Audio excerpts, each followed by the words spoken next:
Welcome back to Really Ringwood. Welcome. It is officially the autumn. We are getting, or at least the school year is starting. We're gearing up for a big year here in town. We have 10 different people running for council spots because there are 5 seats available. Yes, you heard us right. 5. There were only 4 as of a month ago, but things have changed. And so there is an extra seat now available. And so we are going to spend a little bit of time today talking about the 10 people who are running so that you have a better idea of who to vote for this coming fall. And so before we really get into the individual candidates, let's just take a look at the current makeup of Ringwood's Borough Council and leadership. So currently, every single council seat and the council-appointed mayor and deputy mayor are all part of the same political party, the Republican Party. And we'll expand on this a little bit more in a future episode. Right, so 3 of the Republican candidates who are running for council are current council members. And this means that their voting records, their statements and opinions, their positions on town matters, all of those things should be considered as part of their resume for the job for which they're applying or running for. The other candidates running as part of their United campaign are then an extension and endorsement of their records, and that they are looking to continue the trajectory of Ringwood under the guidance and leadership of the other Republicans in town. Right, so as we move along through the fall and we get closer to Election Day in November, we will look closely at the candidates as individuals, but we will also look closely at the big picture of what history has shown as their actions or inactions, and what they've said on things like social media and comments versus the campaign messaging and talking points that, well, they're going to hope you listen to and forget about what they've done in the past and the past things that they've said. Their, accomplishments, mistakes, their lack of transparency, all of those things that we've seen over the last number of years, we will make sure that we keep those in sight as we listen, see, and hear campaign messaging that comes out from their group. And we'll also provide you with links and details as to where we found our information and how that shaped the opinions and the viewpoints shared on this episode and in future episodes. So if you want to do your own research, you want to look into these things yourself, you can do so.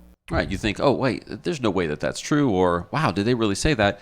Don't just take our word for it. We will make sure that you have a way to find and see where we got our thoughts and opinions from so that you can have your own journey, if you will. Yeah, so as we stated, we're going to be starting with the Republicans who are running for council. We're going to use information available to anyone in Ringwood as we present the candidates for the Republican Party. In fact, you can visit their campaign page by following the link we posted in the show notes. So first we want to look at the incumbent candidates. First, we'll talk about Jamie Mateo Landis. Her bio is on the Ringwood First website. She resides in Ringwood with her fiance, and they have 3 boys, and they live in the Stonetown area. And she's been a lifelong resident of Ringwood, according to her bio. She's a teacher in Patterson. She has degrees in political science and American studies and a master's degree in educational leadership. She started her time on the Borough Council when she was appointed, not elected, in 2017. And was filling a 1-year vacancy and then was elected to a 4-year term after that. Oh, now that's interesting. It is interesting. Let's put a bookmark on that little fact for a moment, because we're going to come back to that later in this episode and expand on that in a future episode. Now, her bio also lists a little bit more about her, and we invite you to take a look at what she wants you to be thinking about when you consider who to elect. And we're going to unpack more details about her voting record and statements that she's made since her appointment in 2017 in future episodes as well. Now, next up, we have Michelle Kerr.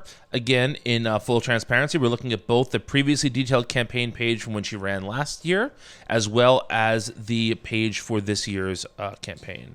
Michelle resides in Cubsaw with her husband, son, and daughter. She's a teacher and has a degree and a master's in the education field. From her bio, this is what she says led her to become a councilwoman.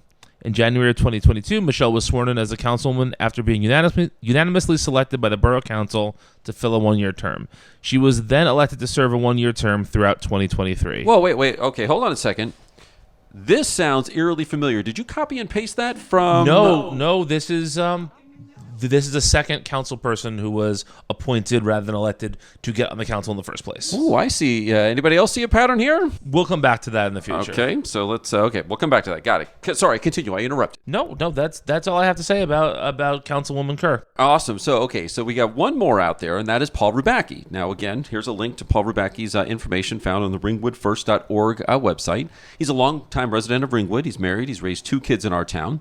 He has a long career in financial areas, and you can see, again, more details about his bio in the link that we'll provide to you in the show notes. Now, You might know his name because he was formerly an elected member of the Ringwood Board of Education until July of this year. Now, remember that pattern that I may have been mentioning a few moments ago? Sounds familiar. Okay, now he was selected and sworn in to fill a seat vacated by Councilmember Stephanie Forrest, who was moving away from Ringwood.